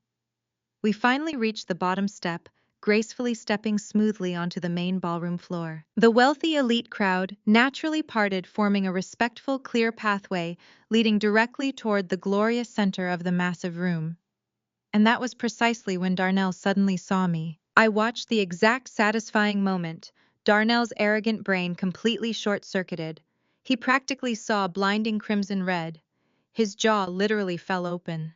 He stared wide-eyed at the powerful CEO of Lumiere Cosmetics, and then he looked directly at me, standing radiantly right beside him. The crushing reality of his total, absolute, ultimate destruction violently crashed heavily down upon his sweating shoulders. Panic instantly mutated rapidly into violent, horribly irrational, desperate rage. Darnell aggressively shoved his way blindly through the tight crowd of wealthy, distinguished guests, utterly ignoring the deeply shocked, offended gasps of the important retail executives standing nearby. He charged recklessly toward Maya, his sweaty face heavily contorted into a pathetic mask of pure, unadulterated, furious desperation. He frantically waved his arms wildly, loudly, signaling the large, imposing event, security guards stationed closely near the entrance. "Get this woman out of here!"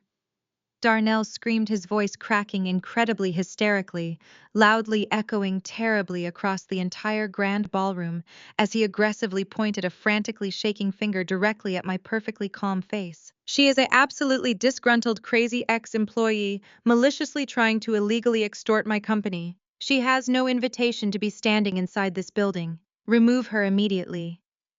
The massive, extravagant ballroom suddenly fell completely, totally dead, incredibly silent. Two very large, muscular security guards immediately stepped briskly forward, moving very cautiously toward our powerful group. Chloe hurriedly scurried up right behind Darnell, her pretty face deeply flushed heavily with a pathetic, toxic mixture of severe embarrassment and incredibly nasty, incredibly vindictive, bitter anger. She looked me slowly up and down, angrily taking in my stunning, flawless emerald suit. Chloe sneers aggressively, crossing her thin arms tightly defensively across her chest. "You really do not know when to totally quit, do you, Maya?" she hissed incredibly sharply. "You think you can just sneak inside here and ruin this beautiful night?" Beatrice furiously stomped right up beside them, her cheap rented silver gown rustling aggressively loudly, pointing her manicured finger right at my extremely calm, composed face. I did not flinch at all. I simply stood perfectly still. The aggressive security guards reached their large, heavy hands firmly out, physically preparing aggressively to forcefully grab my arms violently and escort me outside. Darnell smiled a profoundly ugly, triumphant, terribly cocky, malicious sneer. But the guards completely failed to ever touch me. The powerful chief executive officer of Lumiere Cosmetics confidently, casually holds up a single, highly authoritative, extremely powerful hand, instantly, immediately, firmly stopping the massive security guards completely, totally, absolutely dead straight, right inside their very own precise, frantic tracks. The entire elegant room held its heavy breath. He smoothly, effortlessly takes the shiny, heavy steel microphone directly, swiftly, quickly, right from the tall, nearby wooden standing presentation podium.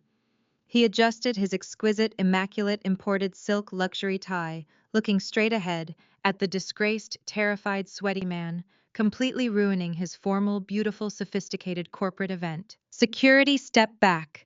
He calmly ordered, his voice echoing deeply, perfectly, powerfully, sharply, loudly, beautifully, throughout the entire massive ballroom. "You will not lay a single hand on this brilliant woman. You will absolutely not dare to ever disrespect her standing right here in my presence." He turned slightly warmly, gesturing toward me with a genuine look of profound, deep, absolute professional respect. Darnell watched in sheer, frozen, complete, absolute, horrifying, total, unadulterated shock as the handsome billionaire CEO slowly and confidently smiled proudly, warmly at me. "You are deeply, pathetically, incredibly, totally mistaken about exactly who holds the real, actual, genuine, absolute power inside this elegant, magnificent room tonight, Darnell. She is certainly absolutely not a disgruntled ex-employee, and she is definitely absolutely not trespassing here tonight or any other night either. You will definitely, unequivocally, absolutely not ever dare to lay a hand on my new majority partner. This remarkable woman is the true creator behind the entire brand, and she now completely owns every single valuable asset you desperately tried to illegally, ruthlessly steal, Maya." The CEO stepped back gracefully, allowing me to take the center position on the stage. He reached into his tailored jacket pocket and withdrew a small, sleek remote control. Without breaking his piercing eye contact with my ex-husband, he firmly pressed a single silver button. The massive digital presentation screen suspended high above the grand ballroom floor instantly flickered to life. They completely bypassed the scheduled promotional slideshow featuring Lumiere Cosmetics' upcoming winter product lines. Instead, the brilliant ultra-high-definition monitors projected a series of stark black and white legal documents.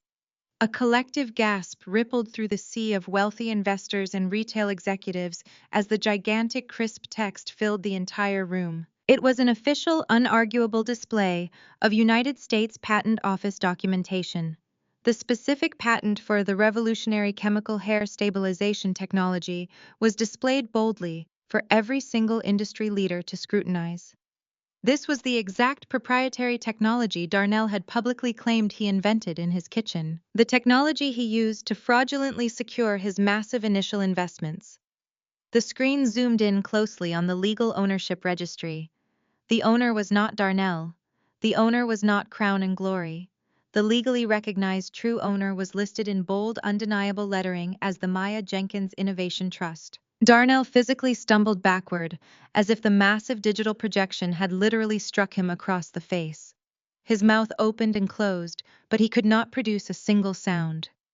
The color completely drained from his cheeks, leaving his skin a sickly, chalky gray under the harsh ballroom lighting. Beatrice let out a small, strangled gasp, pressing a manicured hand against her chest as she stared up at the screens. The wealthy elite crowd surrounding them instinctively took a collective step away, suddenly treating Darnell and his entire family like they were carrying a highly contagious disease. The whispers escalated into a low, dangerous rumble of angry corporate realization. I stepped forward and calmly took the heavy steel microphone directly from the CEO. The moment my fingers wrapped around the handle, the entire massive ballroom fell completely and totally dead silent. Hundreds of powerful industry leaders held their breath waiting for my next move. I looked directly down at Darnell. I saw the absolute terror vibrating through his shaking hands. He looked small, pathetic, and entirely ruined. You tried to sell a stolen defective draft to a global conglomerate, Darnell. I said, my voice ringing with crystal clear, unwavering authority across the silent room. You bypassed every single standard safety protocol because you were blinded by your own unearned greed. You stole draft number 4, a highly unstable acidic formula that causes severe chemical burns and total hair follicle destruction after exactly 90 days of shelf life. The silence in the room was deafeningly heavy. I paused, letting the immense gravity of his crimes sink into the minds of every executive present. You did not just steal my company, Darnell. I continued, my tone sharp and unforgiving. You did not just forge my signature and illegally strip away my financial assets. You poisoned thousands of black women for a quick paycheck. You shipped tens of thousands of bottles of a rapidly degrading acid directly into the homes of innocent consumers who trusted your brand. You traded their physical safety, their crowns, and their dignity for a leased mansion and a rented sports car. You built an entire empire on a ticking chemical time bomb, and tonight the clock finally struck 0. The retail buyers standing near the front of the stage began murmuring angrily among themselves, instantly calculating their own massive corporate liabilities. Several executives pulled out their phones, frantically typing out emergency orders to their distribution centers to pull every single bottle of Crown and Glory off their shelves immediately. Darnell was actively watching his entire retail network violently collapse in real time, right in front of his sweating face. Chloe suddenly shoved her way past a group of shocked investors, her face twisted into a mask of pure desperate rage. She pointed a shaking finger at the massive digital screens above us. That is a lie, Chloe screamed, her shrill voice echoing terribly across the elegant room. She is lying to all of you. She forged those patent documents. Darnell is the founder. He is the genius. She is just a bitter, broke ex-wife trying to ruin our beautiful life because she is jealous of my success. Arrest her. Somebody arrest her right now for corporate sabotage. Valerie Thompson, the legendary venture capitalist, standing to my right, let out a sharp, dismissive laugh that cut right through Chloe's hysterical screaming. Valerie stepped confidently up to the microphone, standing shoulder to shoulder with me. She adjusted her designer glasses and looked down at Chloe with absolute freezing contempt. Not only are these United States patent documents completely authenticated by my personal team of top-tier corporate attorneys, Valerie announced, her voice dripping with sheer authority, but we also have Darnell's explicit written confession. Valerie gestured toward the screen. The projection instantly shifted from the patent registry to a massive high-resolution screenshot of an email. It was the exact groveling, desperate email Darnell had sent to my old private address earlier that afternoon. The crowd began reading the message out loud. In the email, Darnell explicitly admitted he had absolutely no idea how the stabilization formula worked. He begged me to quietly fix the dangerous chemical breakdown, offering a pathetic $50,000 consulting fee to save his failing Lumiere deal. He had put his own total sheer incompetence and fraudulent actions directly into writing. Your husband is not a genius. Valerie continued, her tone dropping to a dangerous clinical calm. He is a common thief who engaged in massive corporate deception. And furthermore, Valerie added, leaning closer to the microphone, operating a completely fraudulent limited liability company across state lines while actively soliciting millions of dollars from national retail investors constitutes federal wire fraud. You did not just violate consumer trust, Darnell. You violated federal law on a massive, unprecedented scale. Beatrice let out a loud, dramatic wail, collapsing dramatically against a nearby cocktail table. Her rented silver sequined gown snagged on the edge of a chair, tearing loudly, but no one rushed to help her up.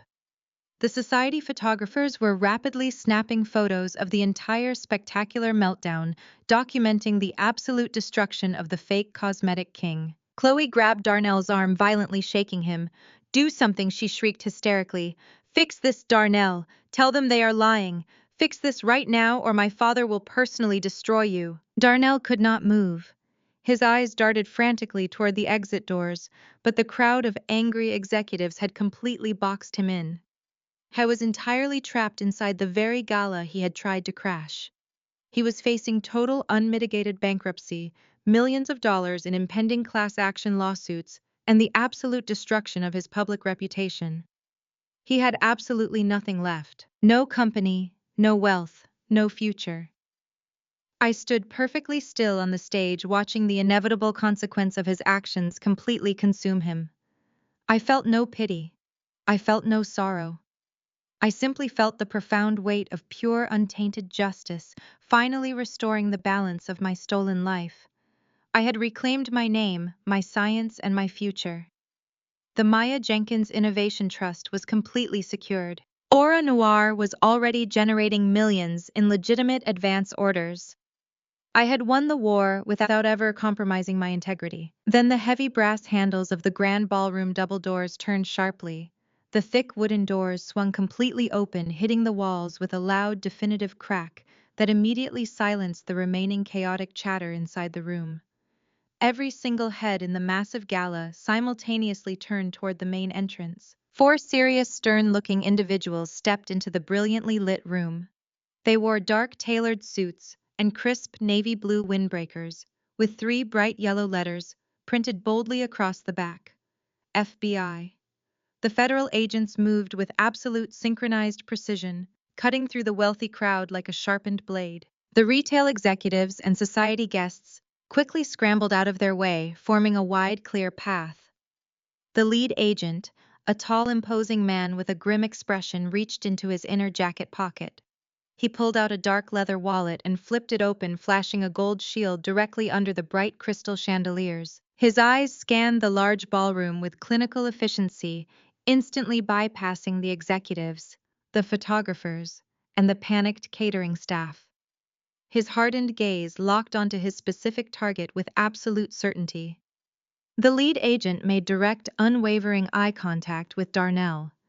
He stood completely still, letting the sheer terror wash over the disgraced fraud standing before him. The gala had officially transformed into a crime scene, and Darnell's stolen toxic reign over the cosmetic industry had finally met its ultimate demise. Darnell Jenkins, you are officially under arrest for federal wire fraud, corporate espionage, and interstate distribution of hazardous materials, the stern agent announced.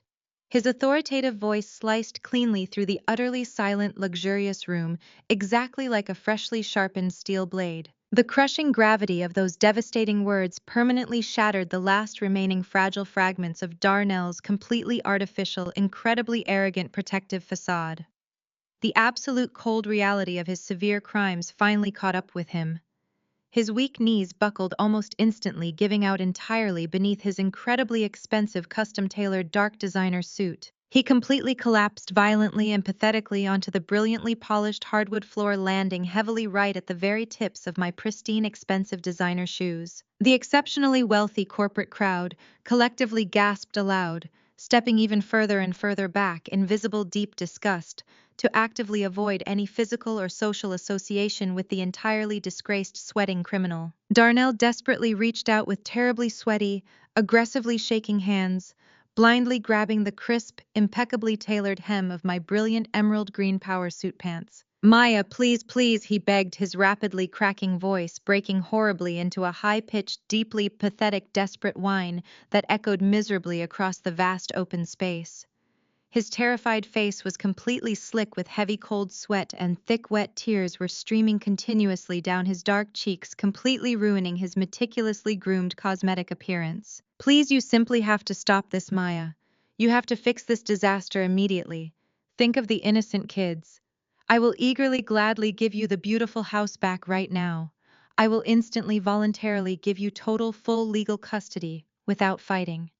I will enthusiastically give you absolutely every single thing you ever wanted in our entire marriage. Just please tell these federal agents it is a huge, profound misunderstanding. Tell them we were brilliantly, happily working closely together this entire time. Tell them I am innocent, Maya. I am begging you to save my life. I cannot go to federal prison.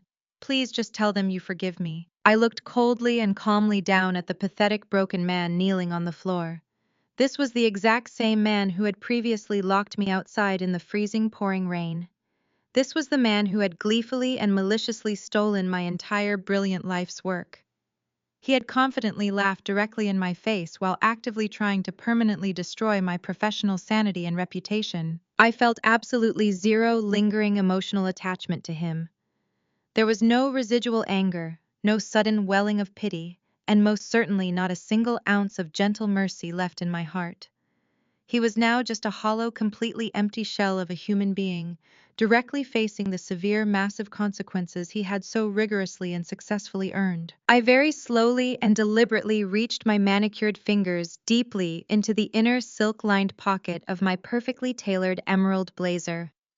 My sensitive fingers gently brushed against the familiar crisp, worn edge of a highly specific piece of thin paper I had carefully kept closely with me ever since that profoundly terrible, stormy, rainy night. I slowly, precisely pulled out the exact same crumpled, creased $20 bill he had so incredibly arrogantly thrown directly at my weeping face when he aggressively kicked me straight out of our shared marital home. I gently smoothed out the deeply wrinkled green currency, slightly stretching it out perfectly flat between my fingertips, before purposefully leaning my body down, just close enough so his terrified ears could clearly hear every single quiet syllable perfectly. "Take your precious $20 right now and confidently call an Uber directly to the local police precinct, Darnell." I stated, my smooth voice resonating beautifully with freezing cold, absolute permanent finality. I gracefully released my fingers and deliberately dropped the slightly crumpled, worn paper bill perfectly into the fine silk breast pocket of his incredibly expensive custom-imported suit jacket. I thoroughly enjoyed watching the money lightly, slowly settle directly against the dark, luxurious fabric. Failures do not ever get temporary bail money. Darnell let out a horribly ragged, deeply desperate, agonizing loud sob. But the highly trained, serious FBI agents had already rapidly moved directly in. Two massive, extremely muscular agents firmly and aggressively grabbed his shaking arms easily, hauling him roughly and sharply right back to his trembling, unsteady feet. The incredibly heavy, thick metal police handcuffs clicked loudly, locking securely and echoing very sharply and brightly across the utterly massive, entirely silent grand room as they confidently and forcefully secured his tense, sweating wrists extremely tightly behind his broad back. Darnell heavily hung his defeated, sweating head, completely and totally defeated, thoroughly, unequivocally, and utterly broken. Another tall, swift, serious federal agent incredibly briskly approached a highly panicked Chloe, who was currently standing completely solidly paralyzed nearby. She instinctively backed hurriedly away, her wide, bright eyes incredibly huge with pure, sheer, unadulterated panic as the tall, stern agent very firmly grabbed her thin, shaking wrist. "You absolutely positively cannot touch me, you monster!" Chloe screamed incredibly violently, furiously, thrashing heavily against the unmoving, stoic federal agent. "Do you even possibly know exactly who my powerful, wealthy father actually is in this town? I am a completely innocent, pure victim right here. He ruthlessly manipulated and lied to me too." The heavy cold steel handcuffs snapped absolutely securely and tightly around her very delicate, pampered wrists, instantly and effectively silencing her pathetic physical resistance completely. Chloe frantically and aggressively scanned the surrounding incredibly luxurious sparkling VIP tables, actively searching deeply and desperately for her exceptionally wealthy influential parents. They were permanently securely seated very near the immaculate front row, having silently and deeply watched the entire incredibly spectacular dramatic corporate takedown fully and brilliantly unfold with absolute pure frozen absolute horror. When Chloe's highly panicked, wildly searching eyes finally met her stoic, powerful father's direct, harsh, freezing gaze, he absolutely completely refused to offer a single tiny shred of emotional comfort or loving paternal protection. His aging, wealthy face was a hard, solid, unmoving mask of totally cold, pristine corporate fury.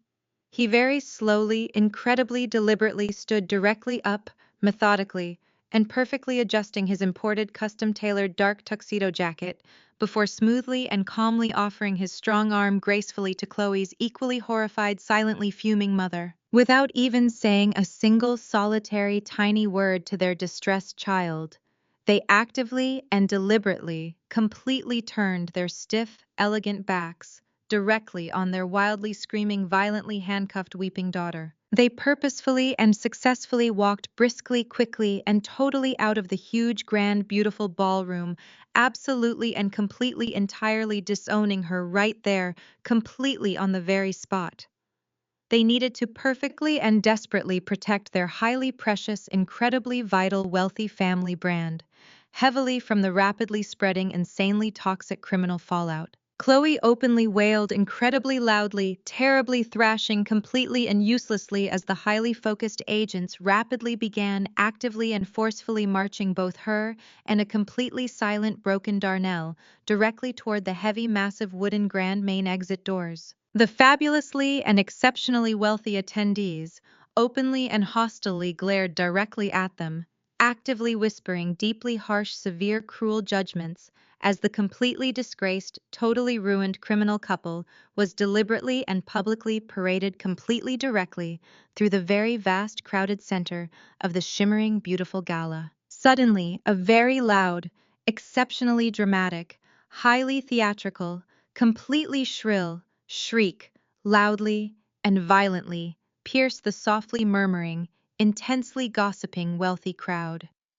Beatrice, dramatically clutching her heaving chest heavily with both her shaking manicured hands, suddenly let out a massive, wildly exaggerated, completely theatrical, desperate loud gasp. Her terribly cheap, ill-fitting, rented, shiny silver sequined gown shimmered incredibly aggressively as she extremely forcefully and wildly fainted, heavily and awkwardly, collapsing directly onto the deeply carpeted floor, exactly smack in the absolute dead middle of the very busy main central walkway. She totally confidently expected a massive, sudden, rushing wave of highly concerned, terrified gasps. She absolutely expected wealthy, important, beautiful people to rapidly and immediately rush directly to her side and softly fan her supposedly sweating face. However, the surrounding church members who now knew the absolute truth simply stepped right cleanly over her, completely ignoring her dramatic performance entirely. Meanwhile, outside, Tasha's phone loudly rings. It is her bank. The illicit loans she took out using the completely fraudulent company stock as collateral have officially defaulted. Her bank accounts are permanently frozen. The entire Jenkins family is penniless in a matter of seconds. She dropped her device onto the marble lobby floor, staring blankly ahead as her whole world completely shattered. The massive deception had finally reached its inevitable, absolutely devastating conclusion. Every stolen dollar, every fake smile, and every arrogant threat had officially evaporated into nothingness. They had played a dangerously high-stakes game of smoke and mirrors, attempting to build generational wealth on the backs of innocent women and stolen intellectual property today. Darnell Jenkins, you are officially under arrest for federal wire fraud, corporate espionage, and interstate distribution of hazardous materials, the stern lead agent announced. His authoritative voice sliced cleanly through the utterly silent, luxurious room, exactly like a freshly sharpened steel blade. The crushing gravity of those devastating words permanently shattered the last remaining fragile fragments of Darnell's completely artificial, incredibly arrogant protective facade. The absolute cold reality of his severe crimes finally caught up with him. His weak knees buckled almost instantly, giving out entirely beneath his incredibly expensive custom-tailored dark designer suit. He completely collapsed violently and pathetically onto the brilliantly polished hardwood floor, landing heavily right at the very tips of my pristine, expensive designer shoes. The exceptionally wealthy corporate crowd collectively gasped aloud, stepping even further and further back, in visible deep disgust, to actively avoid any physical or social association with the entirely disgraced sweating criminal. Darnell desperately reached out with terribly sweaty, aggressively shaking hands, blindly grabbing the crisp, impeccably tailored hem of my brilliant emerald green power suit pants. "Maya, please, please," he begged, his rapidly cracking voice breaking horribly into a high-pitched, deeply pathetic, desperate whine that echoed miserably across the vast open space. His terrified face was completely slick with heavy cold sweat, and thick wet tears were streaming continuously down his dark cheeks, completely ruining his meticulously groomed cosmetic appearance. "Please, you simply have to stop this, Maya. You have to fix this disaster immediately. Think of the innocent kids. I will eagerly, gladly give you the beautiful house back right now. I will instantly, voluntarily give you total, full legal custody without fighting. I will enthusiastically give you absolutely every single thing you ever wanted. Please tell them this is a huge misunderstanding. Tell them I am absolutely innocent." I looked coldly and calmly down at the pathetic broken man kneeling miserably on the floor. This was the exact same man who had previously locked me outside in the freezing, pouring rain. This was the man who had maliciously stolen my entire brilliant life's work. He had confidently laughed directly in my face while actively trying to permanently destroy my professional sanity and reputation. I felt absolutely zero lingering emotional attachment to him. There was no residual anger, no sudden welling of pity, and most certainly not a single ounce of gentle mercy left in my heart. He was now just a hollow, completely empty shell of a human being, directly facing the severe, massive consequences he had so rigorously and successfully earned. I very slowly and deliberately reached my manicured fingers deeply into the inner silk-lined pocket of my perfectly tailored emerald blazer.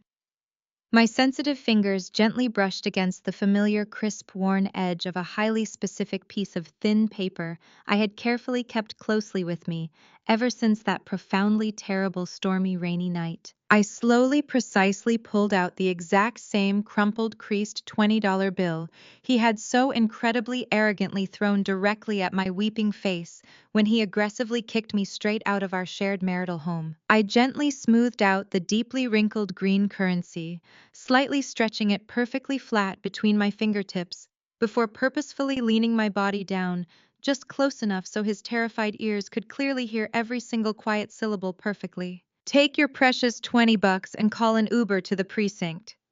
"Darnell," I stated, my smooth voice resonating beautifully with absolute permanent finality. I released my fingers, dropping it directly into his breast pocket.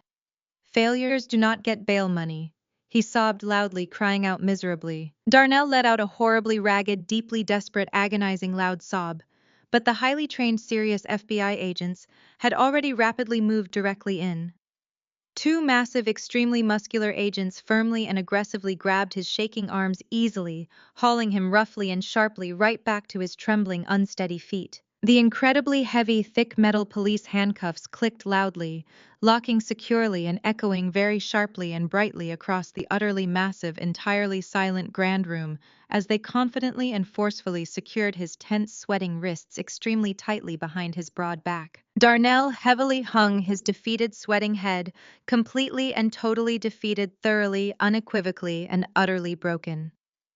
Another tall, swift, serious federal agent incredibly briskly approached a highly panicked Chloe, who was currently standing completely solidly paralyzed nearby. She instinctively backed hurriedly away, her wide, bright eyes incredibly huge with pure, sheer, unadulterated panic as the tall, stern agent very firmly grabbed her thin, shaking wrist. "You absolutely positively cannot touch me, you monster!" Chloe screamed incredibly violently, furiously thrashing heavily against the unmoving stoic federal agent. "Do you even possibly know exactly who my powerful, wealthy father actually is in this town? I am a completely innocent, pure victim right here. He ruthlessly manipulated and lied to me too." The heavy, cold steel handcuffs snapped absolutely securely and tightly around her very delicate, pampered wrists, instantly and effectively silencing her pathetic physical resistance completely. Chloe frantically and aggressively scanned the surrounding incredibly luxurious, sparkling VIP tables, actively searching deeply and desperately for her exceptionally wealthy, influential parents. They were permanently securely seated very near the immaculate front row, having silently and deeply watched the entire incredibly spectacular dramatic corporate takedown fully and brilliantly unfold, with absolute pure frozen, absolute horror, continuously observing every single detail of her devastating massive failure. When Chloe's highly panicked, wildly searching eyes finally met her stoic, powerful father's direct, harsh, freezing gaze, he absolutely completely refused to offer a single tiny shred of emotional comfort or loving paternal protection. His aging, wealthy face was a hard, solid, unmoving mask of totally cold, pristine corporate fury. He very slowly, incredibly deliberately stood directly up, methodically, and perfectly adjusting his imported, custom-tailored dark tuxedo jacket, before smoothly and calmly offering his strong arm gracefully to Chloe's equally horrified, silently fuming mother. Without even saying a single solitary tiny word to their distressed child, they actively and deliberately, completely turned their stiff, elegant backs directly on their wildly screaming, violently handcuffed daughter. They purposefully and successfully walked briskly, quickly, and totally out of the huge, grand, beautiful ballroom, absolutely and completely, entirely disowning her right there, completely on the very spot. They needed to perfectly and desperately protect their highly precious, incredibly vital, wealthy family brand, heavily from the rapidly spreading, insanely toxic criminal fallout.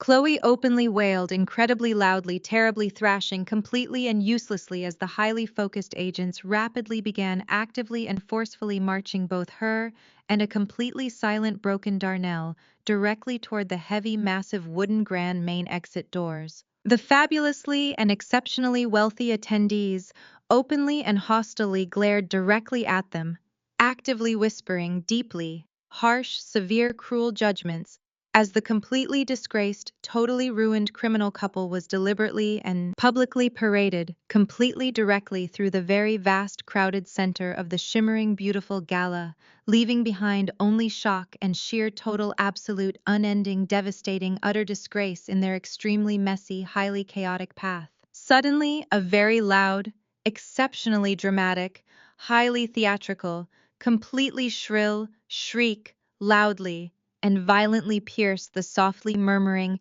intensely gossiping, wealthy crowd.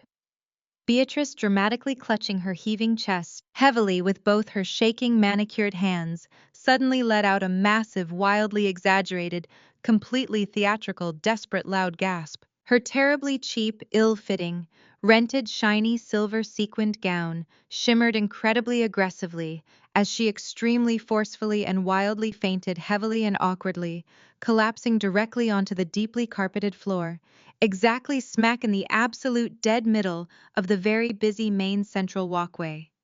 She totally confidently expected a massive, sudden rushing wave of highly concerned, terrified gasps, She absolutely expected wealthy, important, beautiful people to rapidly and immediately rush directly to her side and softly fan her supposedly sweating face.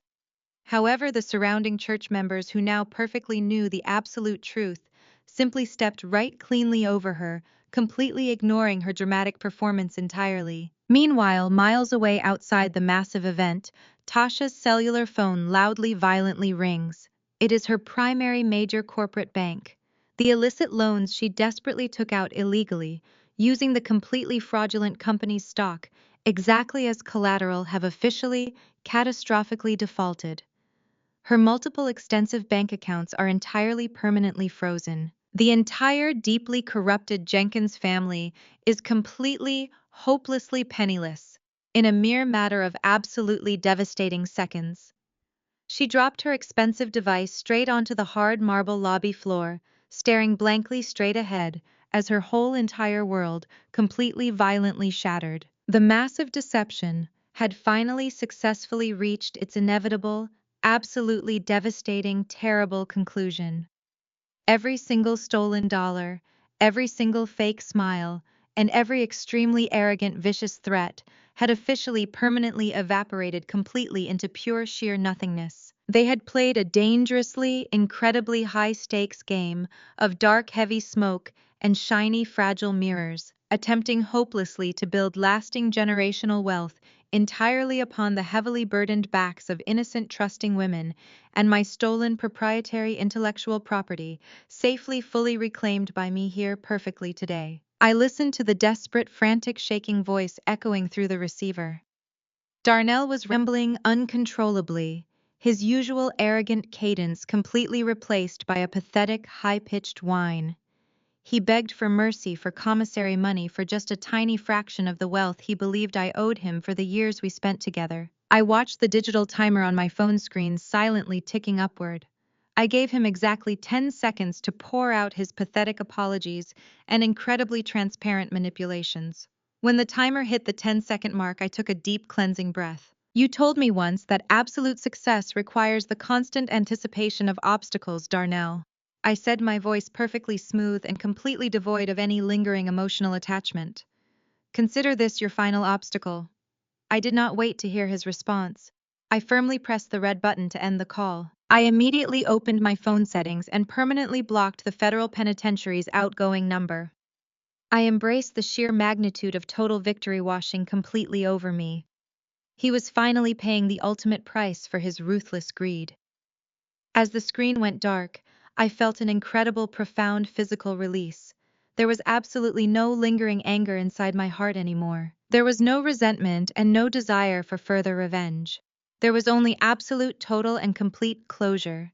The heavy, toxic weight I had carried for years simply evaporated into the cool evening air. The scene smoothly transitioned forward as the warm Georgia sun rose over a magnificent, pristine glass building located directly in the bustling heart of downtown Atlanta. Today was the highly anticipated grand opening of the massive official Aura Noir corporate headquarters. The sprawling state-of-the-art facility was an absolute triumph of modern architectural design, featuring incredibly bright, open-concept workspaces and massive floor-to-ceiling windows. The true beating heart of the entire operation was the expansive state-of-the-art research and development laboratory located on the main floor. The pristine lab was currently buzzing with vibrant, exciting energy. Brilliant, highly educated, diverse women in crisp white coats moved purposefully between the gleaming stainless steel workstations, operating highly advanced chemical mixing equipment and analyzing fresh organic compounds. This was my ultimate vision finally brought perfectly into glorious, tangible reality. I walked through the gleaming corridors, watching my incredible team completely revolutionize the global cosmetic industry. Jamal stood proudly near the massive loading docks, actively managing the entire global logistics department. He looked incredibly sharp in a tailored dark blue suit, holding a digital tablet, and confidently directing the seamless flow of massive international outgoing shipments. He was visibly thriving, highly respected by every single employee, and completely living his absolute best life, far away from Darnell's toxic, empty threats. He had fiercely protected my dream during its most vulnerable infancy, and now he was rightfully sharing the massive reward. He caught my eye and offered a huge, genuine, bright smile, raising his coffee cup in a silent, cheerful salute. I smiled warmly back at Jamal before making my way up the floating glass staircase toward the executive suites. My private corner office was a spectacular testament to pure, unyielding perseverance. It featured panoramic sweeping views overlooking the entire beautiful Atlanta skyline. Valerie Thompson was already waiting comfortably inside, sitting gracefully on a plush velvet sofa, holding two delicate crystal flutes of exceptionally rare expensive champagne. She wore a stunning tailored ivory suit that perfectly commanded the elegant room. The office walls were absolutely not decorated with generic, meaningless corporate artwork. Instead, hanging prominently directly behind my massive polished mahogany desk was the beautifully framed original United States Patent Office document. Valerie stood up smoothly as I entered the beautiful sunlit office. She extended one crystal flute toward me, her eyes shining with fierce pride and immense mutual respect. I proudly accepted the offering, feeling the deeply satisfying, incredibly heavy weight of pure, ultimate vindication settling securely within me. The heavy gold frame perfectly highlighted the bold black ink declaring the Maya Jenkins Innovation Trust as the sole undeniable creator. To the woman who completely rewrote the rules, Valerie said, her voice ringing with genuine admiration. You did not just build a company, Maya. You built an absolute fortress.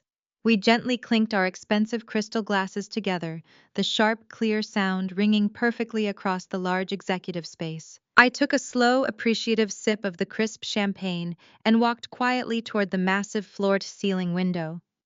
The vibrant evening sky was currently painting the sprawling city in breathtaking, brilliant shades of deep, rich violet and fiery, burning gold. As I stood there silently watching the glorious sunset paint the horizon, I allowed my mind to briefly wander backward. I vividly remembered the freezing cold pouring rain soaking right through my thin clothes. I remembered the absolute crushing, terrifying weight of standing completely alone on a dark suburban sidewalk, having absolutely nothing except $80 to my entire name. I remembered the incredibly toxic, arrogant family that had maliciously, ruthlessly, systematically tried to completely bury me alive beneath their mountains of filthy lies and staggering deception. They had viciously pushed me directly into the deep dark soil, entirely expecting me to simply rot away and disappear forever. But they were deeply, fundamentally, horribly wrong. They did not realize she was a seed. I turned away from the beautiful glass window, slowly looking back toward the bustling, bright laboratory floor, visible through the interior glass walls. A profound, genuine, incredibly peaceful smile spread slowly, completely across my face. The terrified, broken woman, who was aggressively, viciously thrown out into the freezing storm with absolutely nothing, was entirely gone. I had finally permanently broken their heavy, suffocating chains, forging an incredibly spectacular, breathtaking new destiny entirely on my own. I am now the completely undeniable, powerful, undisputed queen of my own magnificent empire, ruling a brilliant, beautiful, spectacular life where absolutely no one will ever dictate my worth again.